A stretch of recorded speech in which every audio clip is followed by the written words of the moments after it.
Če ti gledaš samo tiste stvari, ki bi jih ti rad videl in je tvoj otrok tvoj projekt, potem se otrok ne počuti vidnega. In če otrok ni viden, je tako, kot da je sirota. Starševstvo ni projekt, starševstvo je odnos. In da ti lahko odnos gradiš ali z otrokom ali s partnerjem, ga moraš imeti najprej do sebe. Ker vsi odnosi tega sveta se začnejo z našim odnosom do nas samih. Če ne delamo lepo s sabo, potem od drugih hočemo, da delajo lepo s sabo, ker imamo potrebo, da se dela lepo z nami. Ali se podrejamo za to, da bi to dobili, ali manipuliramo za to, da bi to dobili, ali pa si na silo vzamemo, da bi to dobila, ne? Fino je, da osnove ljudje usvojijo, ne?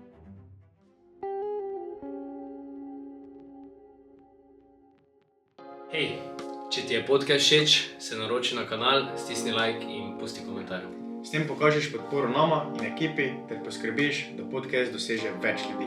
Če bi rad naredil korak še več, pa lahko obiščeš najino spletno stran in nama podariš kavo. Hvala, se vidimo. Čau. Najprej po družini je tako, ne?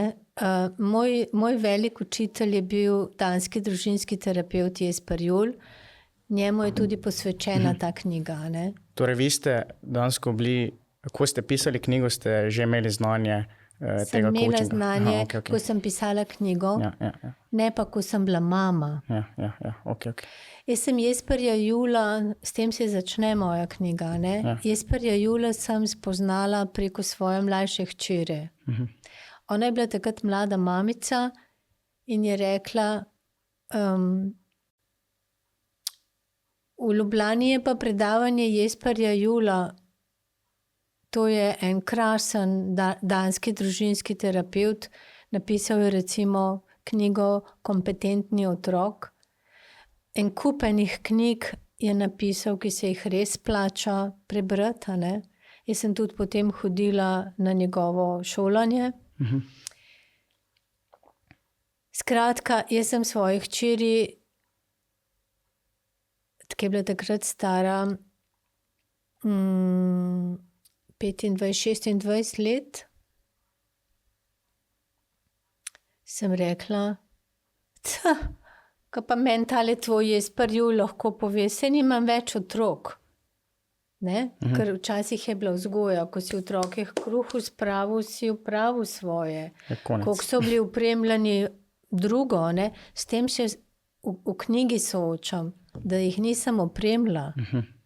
Opremila s čim? Opremila z orodjem za življenje, ne? Okay. To se pravi preveliko ščitenje otrok jim jemlje moč, jim jemlje prostor, da najdejo svoje moči, da najdejo svoje vrednote, ki potem poskušajo živeti tvoje vrednote, tvoj način življenja. Moja starejša hči mi je rekla, najhujše v življenju mi je bilo tvoj workoholizem spraviti iz svojega sistema. Workoholizem, deloholičnost. Ja, deloholik, okay. Ne? Jaz sem bila deloholik, ker se mi zdelo, da drugega ne morem v dani situaciji sploh početi, ker jaz sem po 10 letih zakona, ki je bil res kar katastrofalen, sem vzela 2 otroka, 2 kovčka cunj in sem šla na cesto, tako da smo bile zares brez gnezda, brez strehe nad glavo. In v tistem preživetvenem strahu sem jaz postala mašina za zagotavljati preživetje. In s tem sta zrasle moje 2 hčeri. In to je za otroke težka dediščina. Takrat ste se potem odselili v Francijo glih? Ne, nisem se. Takrat sem se odselila. Okay. V Franciji sem bila še kot študentka. Ne? Odselila sem se najprej k mačehi, to se pravi drugi ženi od svojega očeta. Moja mama je umrla. Ona me je pol 2 meseca nekako držala, da sem našla stanovanje, da sem našla prostor, eno streho. Otroka pa sta bila koliko let stara? 8 pa 10. 10. Okay. Tako da otrokom živeti s tako prestrašeno mamo, ki se dela hrabro in ki je vse mogočna, ampak otroci v resnici čutijo. Otroci zaznavajo vibracije, pa če se mi še tako delamo. Ne? Otroci se učijo najbolj iz partnerskega odnosa svojih staršev. Pa lahko je embalaža zakona lepa, krasna, če ni vsebine, otroci to vedo in se iz tega učijo in te vzorce potem nesajo naprej. V moji knjigi govorim o teh družinskih skrinjah in o tem, da je v resnici naša dolžnost pogledati v te družinske skrinje in razrešiti stvari pri sebi, transformirati te svoje, najprej se jih zavedati, transformirati te vzorce, ker kar bomo mi naredili, našim otrokom in vnukom ne bo treba. Da dejansko ti nekšno skrinjico recimo že odpreš, ki je recimo bila problematična v vzgoji vaših staršev, in to odpravite. Pogledaš, se odpravce ne da v eni generaciji, ali pa se da. Jaz sem iz skrinje svojih staršev dobila žensko nemoč. Ker so pač ženske včasih, moja stara mama je imela imela 12 otrok, ena jih je imela 15. Torej, ene babice nisem poznala, vem, da je umrla na porodu 12. otroka. In vi ste se odločili to skrinjico vsaj odpreti? Nisem se odločila, tako me življenje, se mi zdi, da ta družinski zatik čaka na nekoga, ki bo rekel, dosti je. In to potem ima toliko poguma in je nekaj tako močno. Moja želja v resnici svojima hčerama povedati, da zdaj vem, je bila močnejša od vseh strahov.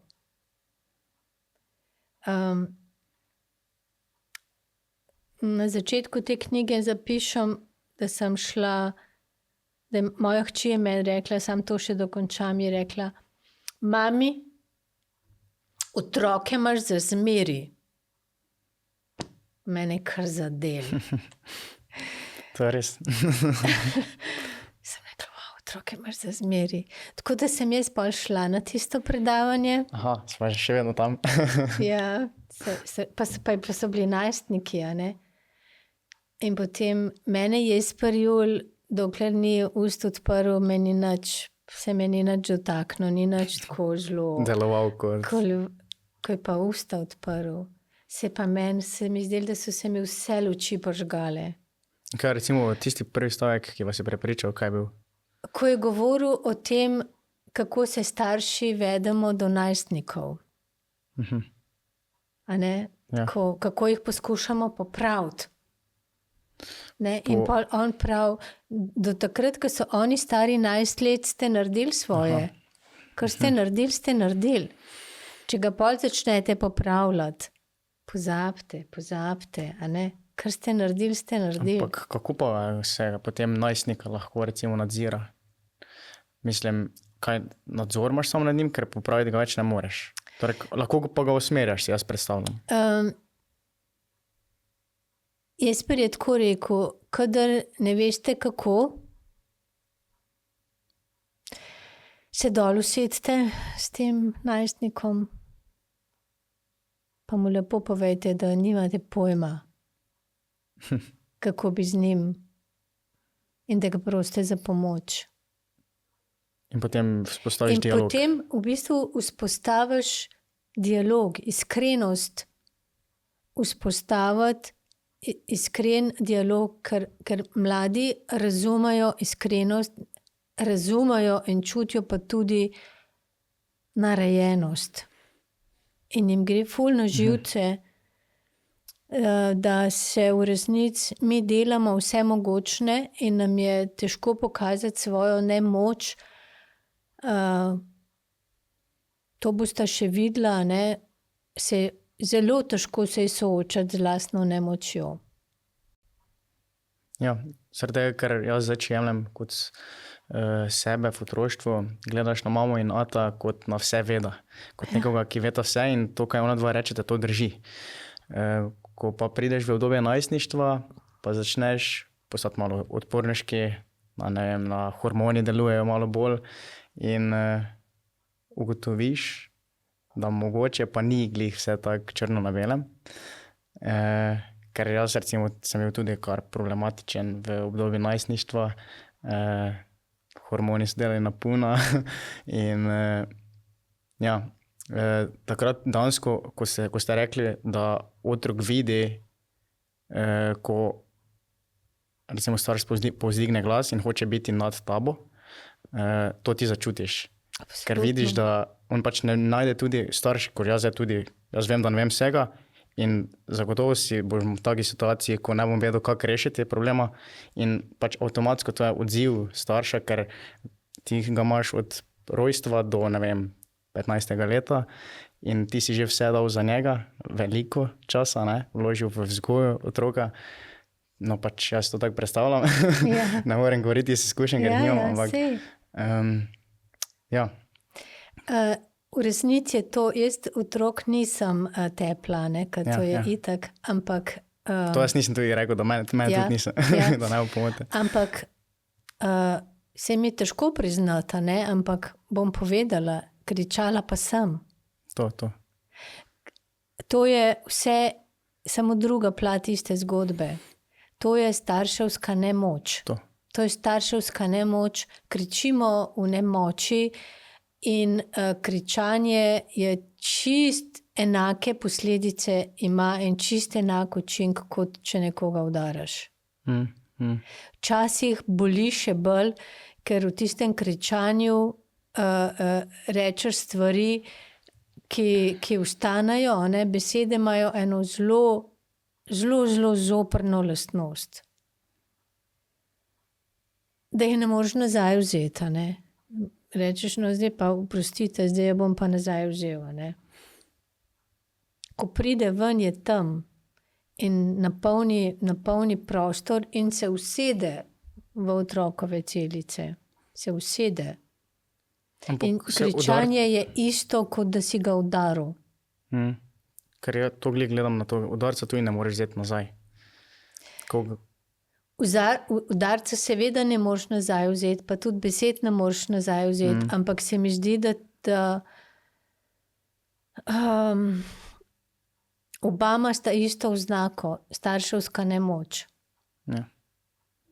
In priznati jo je najboljši način. Ja, seveda naj pa to ne bo potem nek način, da najprej zjaš ali pa ga udaraš, pa se pa opravičaš. To se ti lahko zgodi enkrat, da te odnese. Ali pa vzdigneš glas in potem rečeš, zdajle se ne bom pogovarjal, ker bom začel piti. Zdaj grem smeti nest ali pa ne vem kaj. Da v bistvu si ti kot starš, odgovornosti bi bilo mogoče še eno reč zapovedati. Za odnos otrok, starš so odgovorni starši. Ja. Starši so odgovorni za to, kakšen odnos je. Ko pride otrok v 11 leta, se vidi kako starši so uspeli v resnici to odgovornost in to opremo za prevzemanje odgovornosti preložiti in dati otroka, in koliko so v stanju zares videti tega otroka, zares videti najstnika, ki mu kemija špila 100 na uro, ki če je normalen, se upre avtoriteti, ker hoče najti prostor zase. In jaz sem bila zelo malo časa problematična, ampak ne takrat, ko bi bilo treba. Ker v najstniških letih nisem bila problematična, razen z vedenjem oziroma z oblačenjem. Ampak sicer pa ne, a ne? V resnici si dobro vzgojil otroke, če te prerastajo in če se nekoč na nek konstruktiven način uprejo, ne? In rečejo, to je moja odgovornost.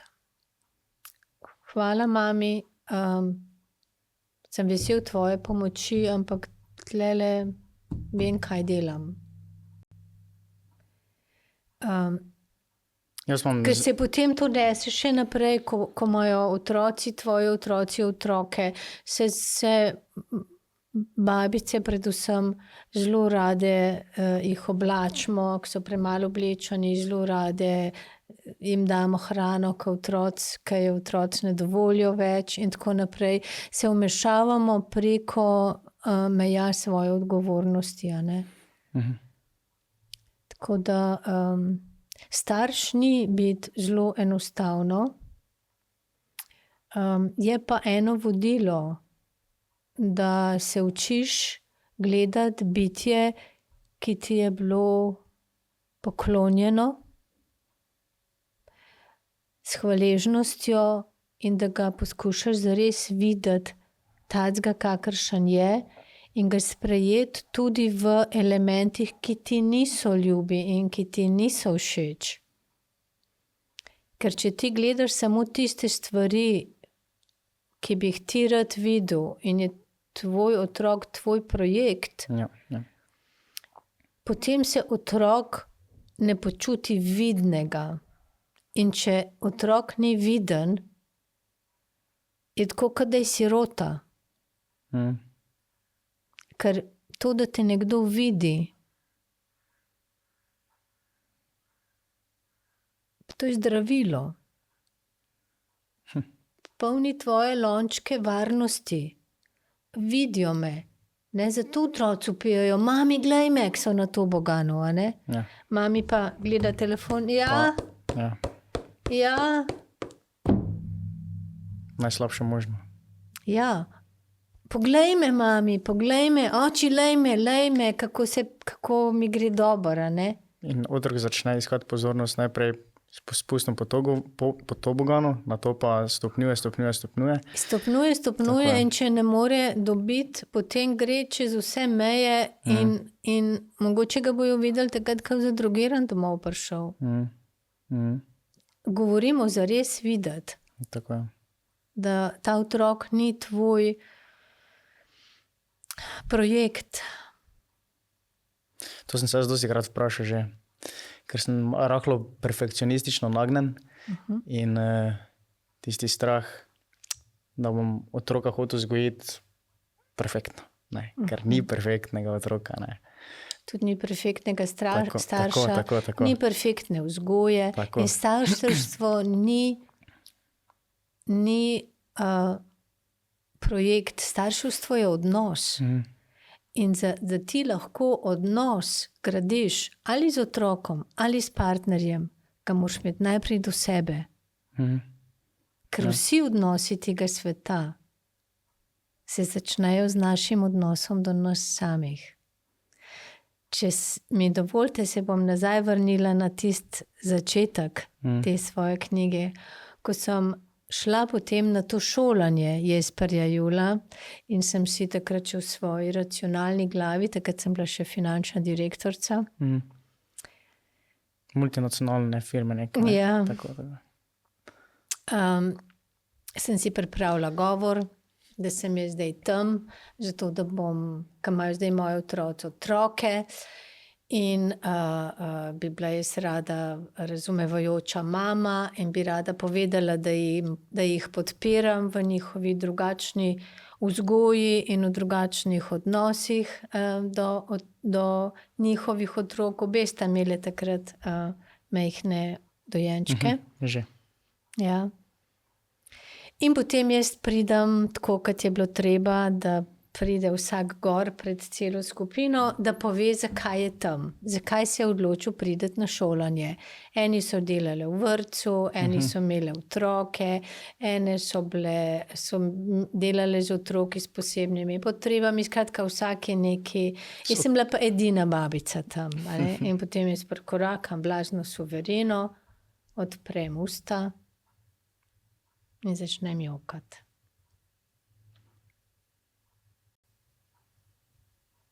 Ugotovili ste, da... Še zdaj mi gre na jok. In sem rekla stavek, ki ga sploh nisem hotela reči, ker sploh ne vem, odkot je prišel. In sploh nisem vedela, da je nekaj tako resničnega lahko pride iz nezavednega. In sem rekla, najbrž sem tukaj zato, da bi izvedela tisto, kar bi morala vedeti, ko sem bila mlada mama. Nekšna sila vas je pripeljala tja. Ja. In vsa moja pamet in ves govor, ki sem si ga v svoji perfekcionistični naturi, ker perfekcionizem pomeni imeti rahle težave z pretirano kontrolo, ker to je način, kontrola je način, s katerim pridobivamo varnost. Nastane pa v različnih okoljih. Ni nujno, da tudi lahko v zelo spodbudnih okoljih, ker je v bistvu občutek varnosti prišel, kadar smo naredili nekaj takega, kar je bilo po godu drugim, ne. Torej, izgubili smo neko avtentičnost na ceno varnosti. Skratka,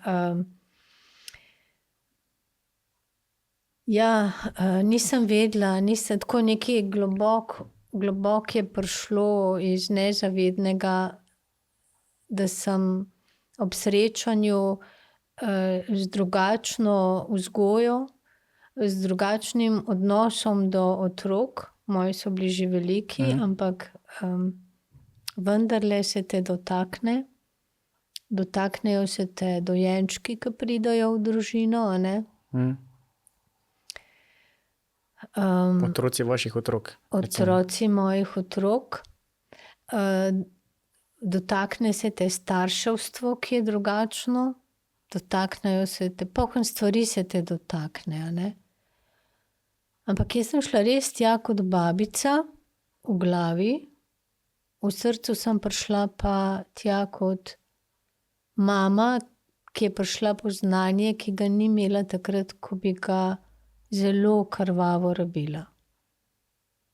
In zato se pol vračam nazaj v svoje otroštvo, od kod je to moja neopremljenost. Zakaj sem si potem zbrala tako grozen, problematičnega partnerja, ne?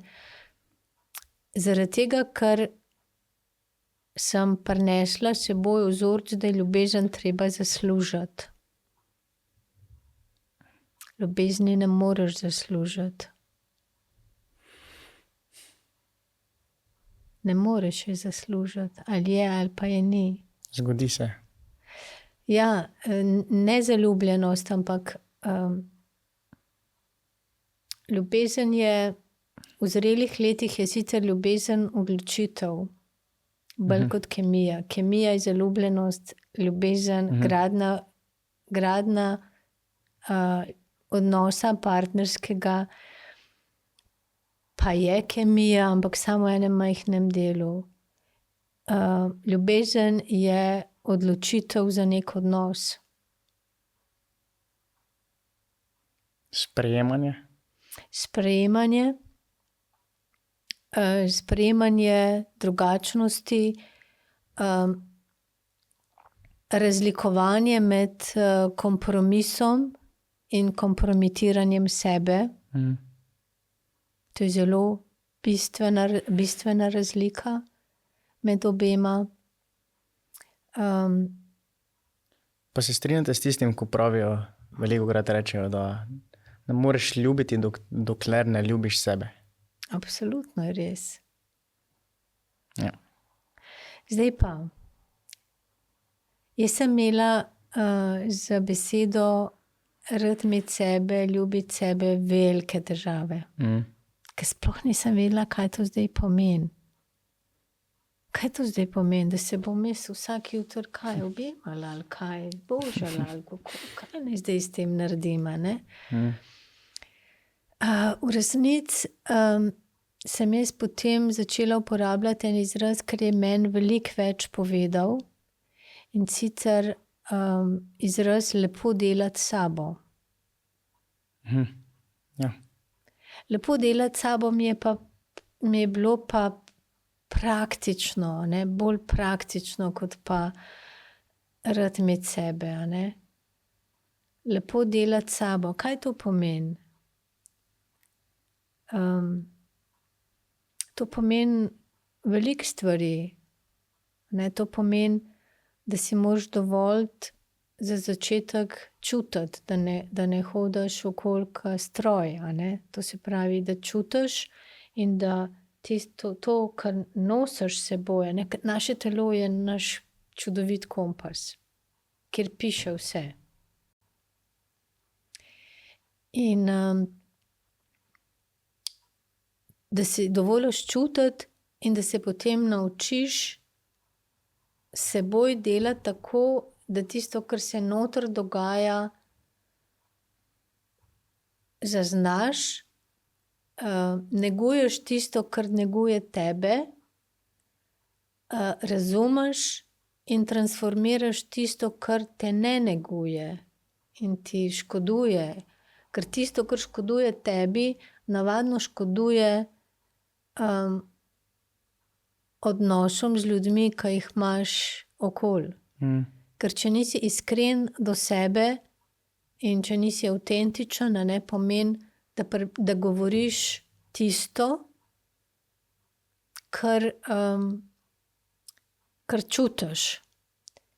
In potem se moraš to naučiti povedati tako, da poveš, kaj ti čutiš, ne da rečeš, si me užalil že spet, a ne? Si me užalil.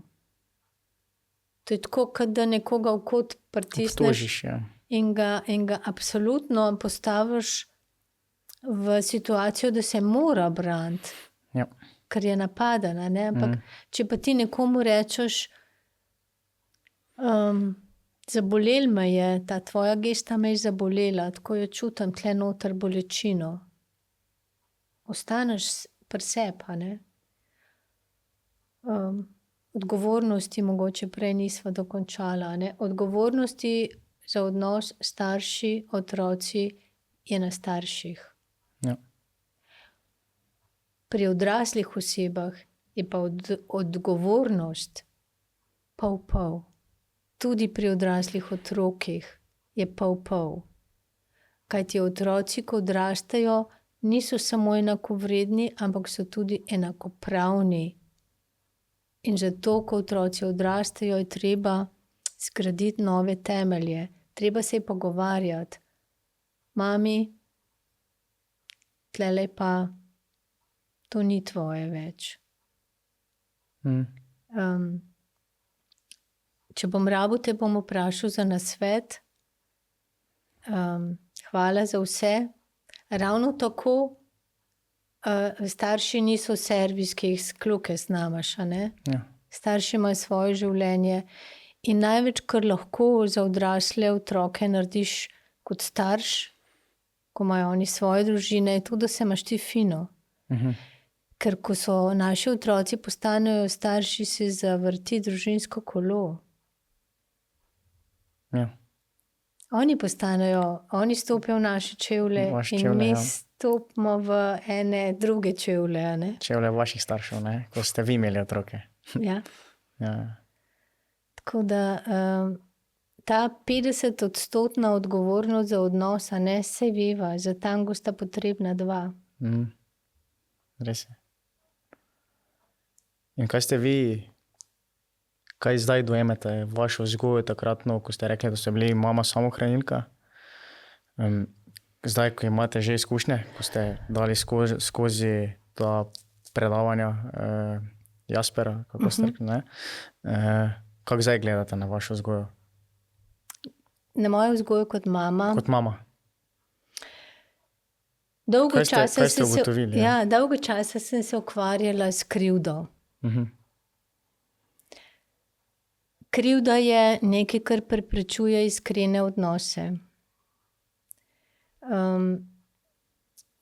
Kar je kontradiktorno, ne? Ker se ti počutiš krivga in jaz pravi, krivda je v resnici nekaj, kar nas ločuje od živali in je čisto v redu, da jo čutimo. Ampak govorim o krivdi, ker sem jaz, ne vem, po nesreč razbila kipec, ki je dragocena, ne. In mi je zelo žal in se zelo opravičujem in prosim, kako se to lahko popravi. To je ena vrste krivda, ne.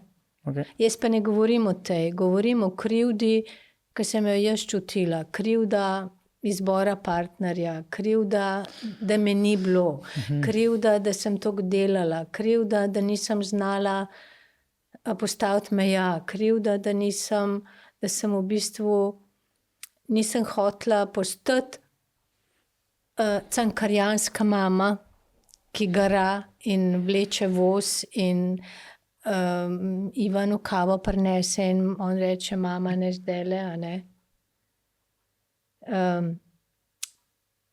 Nisem hotela biti ta zoprna, nemogoča mama, ki se žrtvuje, a ne. V resnici sem pa ugotovila, da sem z vsem s tem svojim služenjem, pa z vsem tem, da bi dala otrokom vse. Kaj je to vse? Tega sploh ni. Kaj je to vse? In to se potem v resnici provede na nek material, na neke udobja, neke ugodja, neke, ne vem, ta velika je plesala, tekmovala, ta mala jahala, ne. Skratka, pol se to je bilo pol služenje denarja, pa udobje, a ne, ugodja. In mene ni bilo v tem.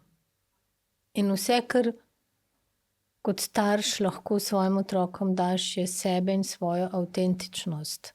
To sem glih hotel reči, da trenutno z svojim mišljenjem bi rekel, kaj bi trenutno rekel, da je vse, kaj lahko dam, je moj čas in mojo pozornost otrokom. To bi jaz rekel. Takrat, kaj je, a ne? Ja. Ne rabiš zdaj biti 24/7, se strinjam. ampak ko si bodi. Tako je, tako je.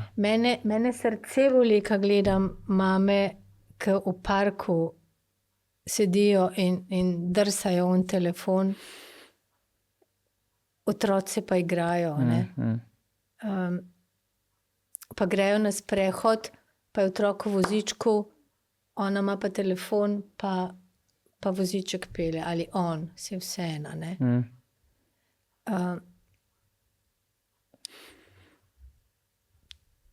To, kar gledam, razumem, da tisto, kar sem jaz dajala vse, je bilo prazen vse, je bil udoben vse, v katerem ni bilo mene. Ker mene za mene ni bilo. Seveda sta dokončali šolo, seveda imata diplomo, seveda sta opremljeni, imata listke, vse, Ja. ne, to ni problem. Pa družino, Pa družino, pa partnera recimo. partnerje in skratka deluje, a ne. Ja. Ampak sta šli tudi vsaka skozi svoje partnerske viharje. To se pravi, ni bilo tako zelo gladko in enostavno. Da sem na koncu v resnici sprejela to, da sem delala po svojih najboljših močeh in vedenju in da je to tako bilo in da to tako je. In da ko pogledam zdaj te pomanjkljivosti svojega materinstva, ugotavljam tudi, da sem prevzemala odgovornost, ki ni bila samo moja, ki je bila tudi očetova, ki je v celoti, po mojih pogledih, umanjkala. Ne moreš biti oboje, ne moreš biti mama pa oče. Ker če poskušaš biti mama in oče in če poskušaš biti vse obsegajoč, v resnici nisi nič, nisi ne mama, ne oče. In narava se ni zastonj zmislila dveh različnih spolov. Ker če bi bilo pa čisto vseeno, pa bi bilo pa, ne vem, bili kapavži ali črvi ali kako že, se razmnožujejo malo drugače. Skratka, partnerski odnos je tisti, ki uči najbolje. Ker otroci se od majhnega pa do velikega in celo življenje od staršev učijo z opazovanjem. Zato mame govorijo, sam, da si ti srečen, meni je v redu, sam, da si ti srečen, sama pa nesrečna. In ne more otrok, ima sliko, razume, gleda mamo, ne govori, da si srečna, če sem jaz srečen, če te vidim, da nisi ti. Dober point, ja. Ker sem si tudi predstavil, da ne vem, za mene bo cilj, če bo moj otrok srečen. Ne, da bo zdravnik, ne, da bo ne vem kaj, astronaut. To ni, kaj to meni pomeni, če ni srečen. Tem, kaj dela, recimo. Ja. Potem se je treba vprašati, a bo meni v redu, če moj otrok bo izbral poklic, ki je meni čuden, ali pa si ne bo, ne? To se pravi, umetnost starševstva je res odnos. Vzpostaviti, videti otroka z vsemi njegovimi pomanjkljivostmi in da to je težko. Ja, to je težko, zaradi tega, ker imamo vsi ta starševski vzgib v sebi, da bi otroku radi prihranili nekaj, ne vem kaj bi mu radi prihranila, ne? Bolečine, ki smo jih mi dajali skozi. Vsako pretiravanje obvarovanja pomeni, da ga onesposobiš. To je spet tista cona obdobja, ki ni koristna. Ja. In jaz zdaj predavam na Centru aktivnosti Fužine v Ljubljani 65 plus in se učimo te stvari. Kako to, da ste se odločili za starejše ljudi? Zaradi tega, ker nisem prišla v bistvu do mlajše populacije. Tam je nekako bil dan prostor. Letos sem prvič organizirala predavanja o čustvih samo za moške. Tako z naslovom, če bi radi izvedeli, kaj povzročajo besede fantje ne jokajo moškim celo življenje, pridite na predavanja. In je prišparjavalo se 5 moških. Ok, boljše to, ko nič, ne? Ja. Vse jih je v celem centru, jih je zelo malo. Okay. In tako hodijo zdaj 3. Okay. In v resnici so za ta čas in za ta prostor, se mi zdi, moški na nek način slabše opremljeni kot pa ženske. Čustveno? Ja. Ja. Ja. Ker dolžnost, ki jo oni bolj poznajo, a ne. Dolžnost pa čutenje sta tako na različnih koncih palce, a ne. In za pomakniti se na sredino, rabiš imeti neko opremo. Opremo samopoznavanja, opremo sposobnosti izražanja, a ne, tega, četudi samo z sebi. A ne, ker jaz vem, da moški med sabo, prijatelji ne govorijo o tem, kako se počutijo. Ker to je pa ženska. To pa mi ne, a ne. Ampak se mi zdi, da se to spreminja. Z Mlajše vami, generacije. z mlado generacijo se to spreminja. S to generacijo, s katero Vi pa delujete, jaz pa ja. delam, pa Zagotovo. ne. Ja. Njih so pretresle statistike. Statistike samomorilnosti, recimo, ki je po podatkih NIJZ-ja je v kategoriji 65 plus razmerje med moškimi in ženskami 5:1. Zakaj? Ker je v resnici, a ne, če rečemo, da smo mi tako kot ena ledena gora, a ne? Ja. Da je to po Jungu, jaz sem namreč jungovski coach.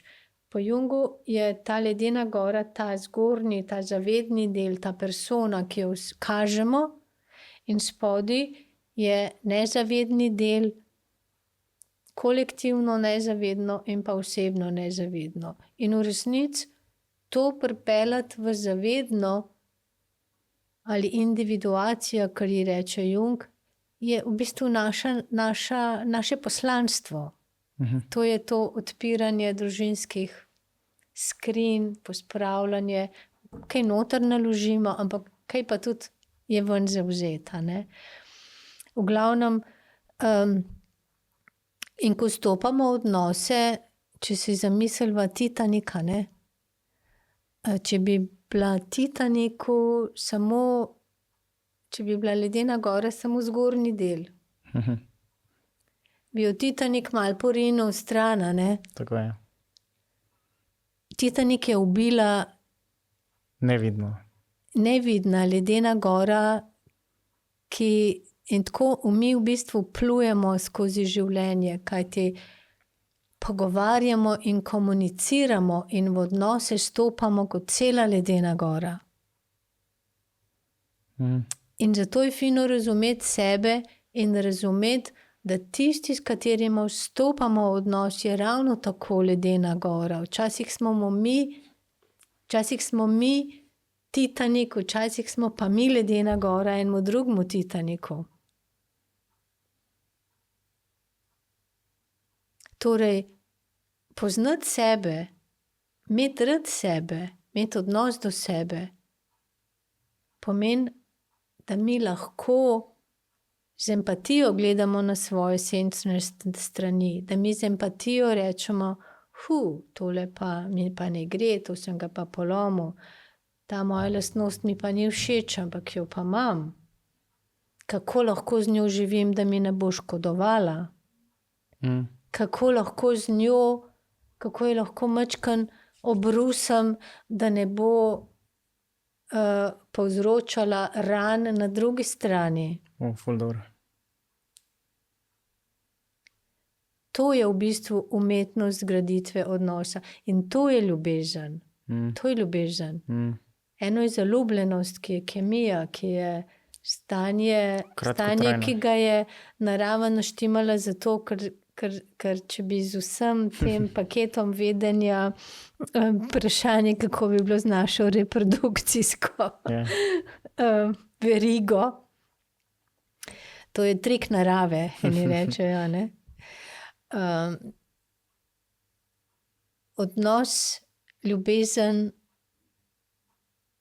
je v resnici odločitev, je gradnja empatije do sebe in do drugih, zavedanje,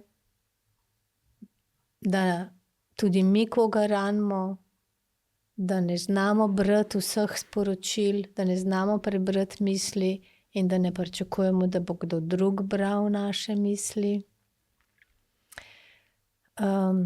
Vse to pa res lahko dajemo, če imamo odnos do sebe, če lepo delamo s sabo.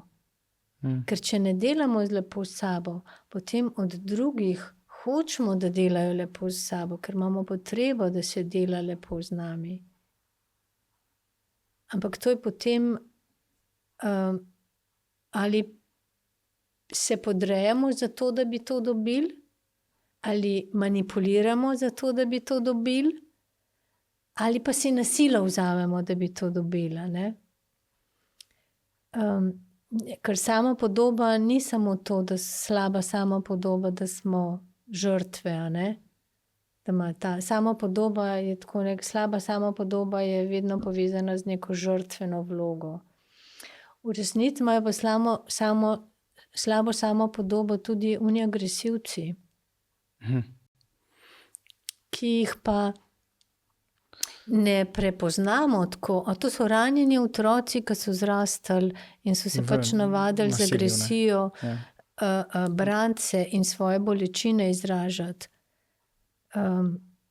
Gledala sem en film, v zaporu je bilo, tak posnetek terapevtski.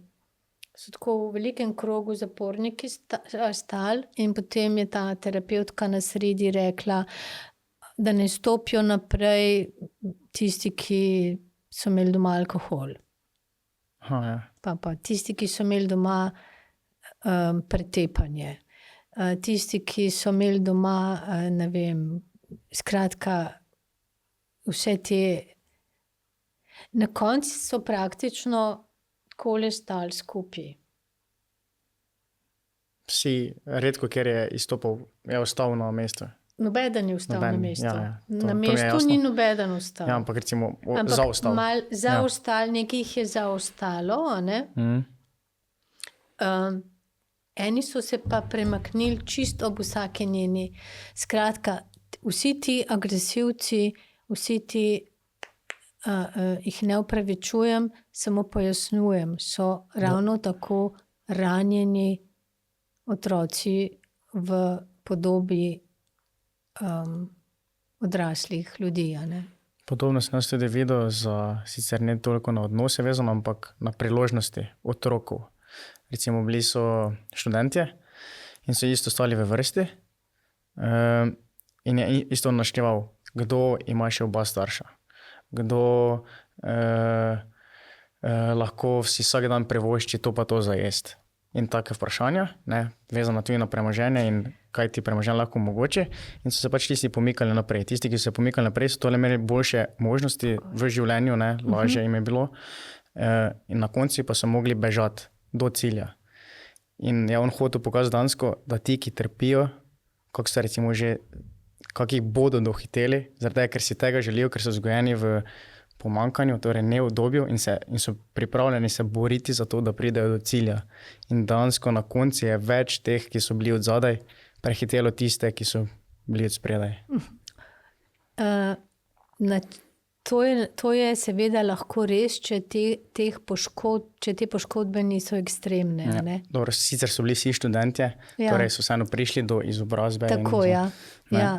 To se pravi, tam je bila odločitev, predvsem pa motivacija, tisti motor. Vse tisto, kar smo se tudi prej pogovarjali o ciljih, da otroku moreš dati tiste želje, da si on nekaj želi doseči. V resnici mu moraš pomagati, da ugotovi, kaj si želi. Ne, da mu ti sugeriraš, ampak da mu pomagaš, da se spozna, da mu daješ eno širino, v kateri bo enkrat rekel, tole bi pa jaz počel, ne? Ali pa ne vem, ali bi to, ali pa to, ampak ve, da tega pa ne. Že to, da ugotoviš, kaj nočeš, je Že to, da veš, veliko. zakaj nimaš želja, je ogromno. Ne? Ja. Tako da, ja, in ko se naučiš enkrat lepo delati s sabo, je veliko lažje odnose vzpostavljati, ker se ne bojiš, a ne? Ker bližina, če nisi opremljen za bližino, je nevarnost zate, a ne? Ker te nekdo zelo blizu pride, ne? Se poznava te 3 vzgibe ob bližini, ko smo napadeni, ali v bistvu napadeš nazaj, Ali se pa ali umakneš. zamrzneš, ali pa se umakneš, a ne? Tako da potem ti bližina ni več, ko si opremljen, da veš, da imaš neko temeljno znanje in opremo, da boš znal držati bližino, obenem pa meje, a ne? In ko razumeš, da je vsako od čustev, ki se ti porodi, ti nekaj pripoveduje, in ko razumeš razliko med čustvi in občutki, namreč med njima je velika razlika. Čustvo je samodejni odziv, občutek je pa čustvo plus naša misel, a ne? To se pravi, ko jaz vrata zelo putnem, se boste ustrašili. Ampak pogledali pa reči, aha, saj so samo vrata, saj je samo veter. Ja, tako oboje združim, čustva plus Ne? misel. Ja. Ja, tako. In ko znaš to dvoje razločevati in rečeš jezo, občutiš jezo, nas so učili, da jezo potlačaš. Jeza je čudovito čustvo. In jeza ni dretje, to je tudi tisto. Jeza ni dretje, Jeza ni tisti je dretje. nemoč. Tako je. Jeza pomeni kaj? Kaj pripoveduje jeza? Jeza pripoveduje, da je nekdo stopil na našo mejo. In kaj boš zdaj to naredil? Prvi odziv je to, da porinaš stran, a ne? Potem pa rečeš, aha, upravičeno, neupravičeno, tlele moram postaviti jasnejšo mejo. Aha, tle zadnji je bil pa samo moj strah. V redu je, oprosti, ker sem tako odreagiral. Žalost pomeni, da smo izgubili nekaj dragocenega. Kaj boš pol s to žalostjo delal, je pa potem naprej. Skratka, vsako čustvo, ki samodejno pride, pripoveduje svojo zgodbo. In tudi bolečina pripoveduje svojo zgodbo. Pripoveduje, da nas je da se je eno bolečinsko jedro noter premaknilo, a ne? In da je nekaj dotaknil se ene boleče točke. Kaj bomo mi naredili s to bolečino? Kaj je bolečina prišla povedati? Ker ko se jo naučiš prebrati in brati, potem rečeš, hvala, ker si prišla, ker si mi tole povedala. Zdaj pa lahko greš, ker sem te prebral. In spremeniš, dopolniš neko vedenje o sebi, en mozaik, čemu se je že izpostavljati, čemu pa ne, a ne? Vedno, ko znamo svoj kompas, notranji kompas uravnavati, ne pomeni, da ne bomo nikoli zašli. Ker bomo pozabili pogledati na kompas, ker ga bomo imeli v žepu, ker ga bomo imeli v ruzaku, a ne? Pa bomo rekli, saj vem, a ne? In ko bomo malo zašli, bomo ta kompas, se bomo ustavili in bomo se uravnali, bo naš kompas spet znal prebrati sporočila In ko se naučimo lepo delati s sabo, ta sporočila sebi beremo z nežnostjo, empatijo in z ljubeznijo do sebe. S prizanesljivostjo do sebe. Včasih smo zelo zahtevni do sebe. Eni bolj, eni manj. Eni pa premalo, ne? Tako je. Tako da oboje, vse je pa ista, v bistvu efekt je pa isti, ali si preveč. In ko recimo, ko definiraš ti zdaj neki občutek, čustvo, kako potem odreagirati? Ker to je potem tisto pravilo 5 sekund ali kak je 10 sekund, da se ti, ne vem, če ti začutiš jezo, Ja, da se umiriš. Ker vem, da meni je ful dobra prispodoba tisto, da si zelo napačno interpretiramo jezo, ker vsi povezujemo s tem, da ko se kregamo, se deremo. Ne? In da je to jeza. Ne? In to sploh ni res. Ne? Jeza je, zdaj sem zelo jezen, lahko tako poveš, ne? Na miren način. Ne? Zelo sem jezen in poveš, kaj čutiš. Ne? Ja. To je jeza. Ne, To je ne pa jeza. ti boš zdaj to, pa se dereš. Tisti je nemoč, to je nemoč. Ja, ja. Dretje je nemoč, a ne? Starševska nemoč, partnerska nemoč. To je izraz nemoči, da ne obvladujemo. To, da udariš partnerja, to je višek nemoči, a ne? Ki jo ti noter čutiš in ne veš, imaš občutek, da te bo ubila. A ne? Občutek nemoči. Jeza je pa lahko, jeza je pa v resnici zelo zdravo čustvo, če ga ne neguješ. A ne? Če ga ne neguješ v zamero. Ja, ja.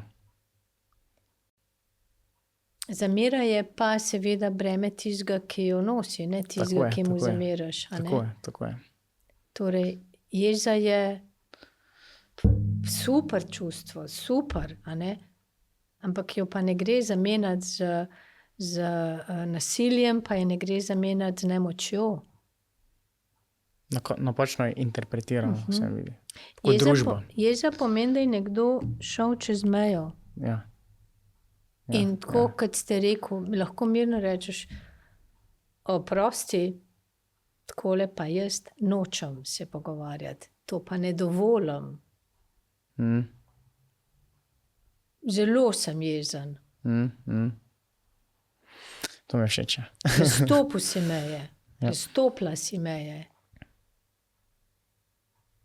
To pomeni, da trigger, a ne, ker takrat, ko ti misliš, ko je nekdo sprožil en trigger, in imamo občutek, da ne moramo drugače reagirati, da je to, ko bi eno vžigalno vrvico ali bombico, ali ne vem, kako se ti začne ven potegne. Aha, tisto, ok. Ja.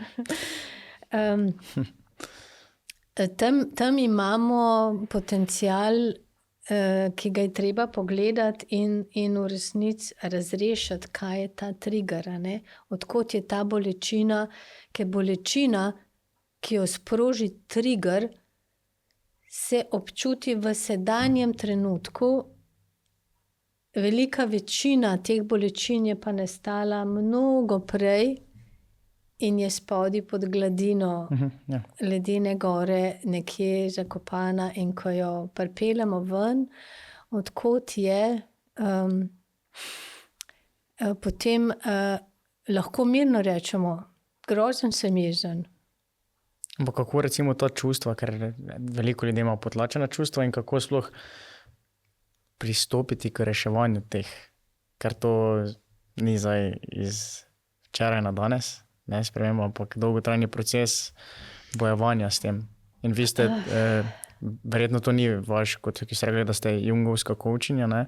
To ni vaša naloga, ne? Je v resnici, ja. Ker kako si jaz predstavljam, to je v bistvu reševanje problemov v odnosu, Ja. ne? Torej vi lahko vseeno svetujete, kako sebe, Jaz ne svetujem. oziroma vi vodite proces, da on sam sebi svetuje. Ja. Tako, ne? Ja, ker tisto, kar jaz rešitve nikomor ne morem dati, ker rešitev, ki je meni pomagala, nekomu ne pomeni nobene poti. A ne? Torej, tisti, ki vse rešitve, ki so za nas dobre in ta prave, imamo v sebi. In tisti, ki ti pomaga jih najdeti, je tako kot človek, ki z lučko sveti, pa reče, si pogledal kaj? A si pogledal tam, kaj pa to? Jaz dostikrat delam z art materialom, to se pravi, imam tudi eno skupino deklet, fantov še ne, ker sem začela šele. Tudi v tem centru aktivnosti Fužine, kjer so 65 plus, pač z njimi delam, ker so mi bili omogočeni, bi z veseljem tudi kakšnim drugim delali, ampak jih imam zelo, zelo rada. In recimo smo delali z artom postavljanje meja. Najprej smo se pogovarjali o postavljanju meja, pa kako je to težko in potem, zakaj jih ne znamo postavljati, kako se zavedamo tega. In potem smo naredili en stop znak, v obliki stop znaka, ampak smo ga okrasili po svoje.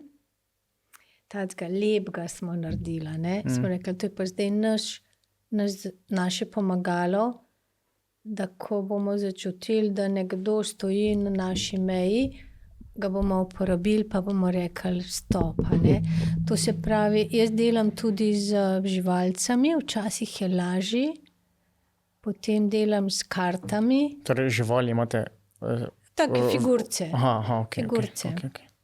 Z nekimi figurce. Potem pa rečeš, ker vsi ljudje vedo, kaj je za njih najboljše. Jaz, če bi recimo mi nekdo povedal svoj problem, bi jaz mogoče rekla, vzem lisico pa škorpijona, ko ga pa prosiš, da vzame žival, ki predstavlja tisti problem ali tistega človeka, vzame pa severnega medveda.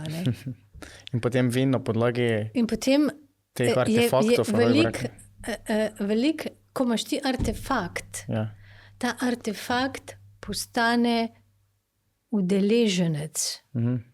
In se ti nič več ne ostaneš tle noter, ne deluješ več samo z zgornjim delom ledene gore, ampak v bistvu spodnjim delom, kjer je skrit odgovor, ki ga jaz ne vem.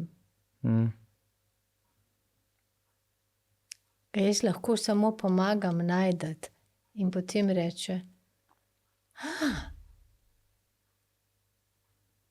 pa nisem mislil, da je to tako, ne?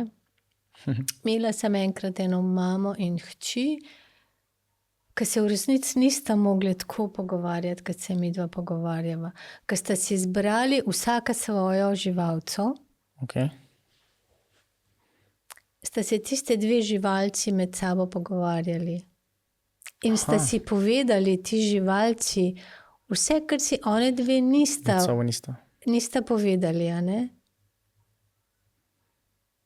Ker imamo v resnici te zavore tega direktnega pogovarjanja. Artefakt pa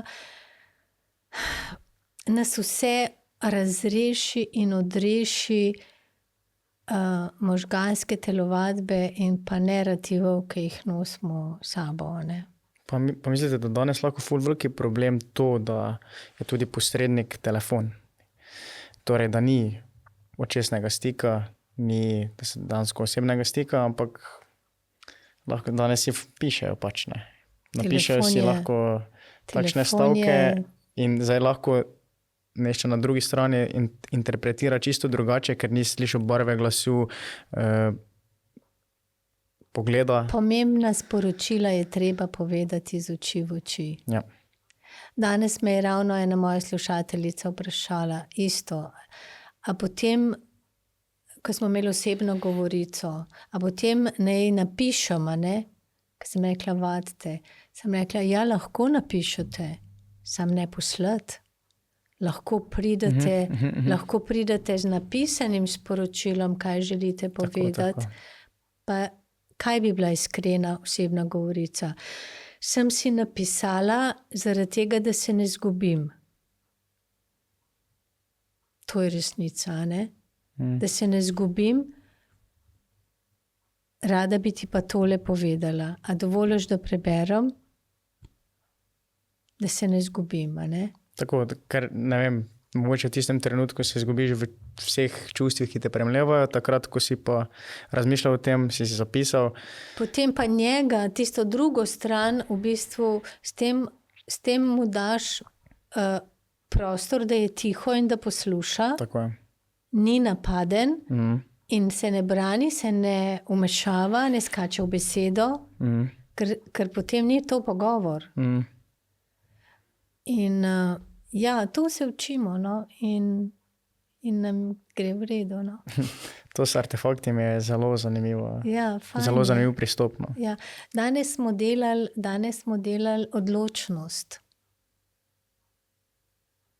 In smo delali drevo odločnosti. Torej, vi greste lepo po vseh teh pomembnih, kaj bi temu rekli, čustvih? Delih mi smo pravzaprav, one so imele že 9 srečanj. To. So imele zato, da osnove fino je, da osnove ljudje usvojijo, ne? Ja. Da znajo razlikovati med samopodobo pa samozavestjo, da znajo razlikovati med kompromisom in kompromitiranjem. Ker so to pomembne stvari, da se jih enakopravnostjo in enakovrednostjo. To je pomembno, da se te stvari in te pojmi nekako razjasnijo. In tega nimamo razjasnenega. Učijo nas integrale, učijo nas višjo matematiko, ne veš pa, da sta samozavest pa samopodoba 2 različna pojma. To opremo bi jaz rada vedela, da gre v šole. Da gre recimo v srednje šole, ne? Pa sem prepričana, da bi potem to je del psihologije. Ja, da bi mladi z veseljem odložili telefon. Ker telefon je morilska zadeva za odnose. Res. Zaradi tega, ker je tako vabljiv, ker je zbežati včasih lažje, kot pa graditi odnos. In smo spet pri komoditeti, a ne? In zato danes vse manj ljudi se odloča za partnerske zveze. Se mi zdi, da razkoraki med ženskimi in moškimi v resnici to težavnost, a ne, teh odnosov nič narobe, a ne, z istospolnimi partnerstvi, ampak lažji so kot pa mešani včasih, a ne, ker se nekako čutiš, bolj razumeš, a ne. Torej, ne bova vsega razrešila, zdaj sva sam na mizo zmetala stvari. To mi je jasno. Ampak vsi odnosi se začnejo z nami samimi, z našim odnosom do nas samih. In odnosi drugih ljudi so ogledalo. Nič, po moje smo kaj smo lahko obdelali, koliko se da. Jaz moram še reči, da sem izjemno, izjemno počaščena z vajinim vabilom. Hvala. Izjemno počaščena, ker se mi zdi, da meni dajete mladi, kakršna sta vidva, veliko upanje. Jaz sem itak navdušena nad mladimi ljudmi in verjamem v njih, verjamem v njihovo zdravo presojo Ne glede na to, da rečejo in da so nekateri živeli v vatki in tako naprej, ampak ta generacija, ki je zdaj v svojih 20 plus, jaz verjamem, da bo spremenila svet na dobro in da bo obrnila kolo te ladje, tako da ne bo nasedla in da ne bo Titanik. Hvala. To zagotovo obema veliko pomenilo, ker to so dejansko besede, za katere tudi podcast tudi delamo. Tako da nama to veliko pomeni. Ja. Hvala vama. Hvala vam, da ste bili gost epizode in Z veseljem. vso srečo še dalje. Hvala. Hvala.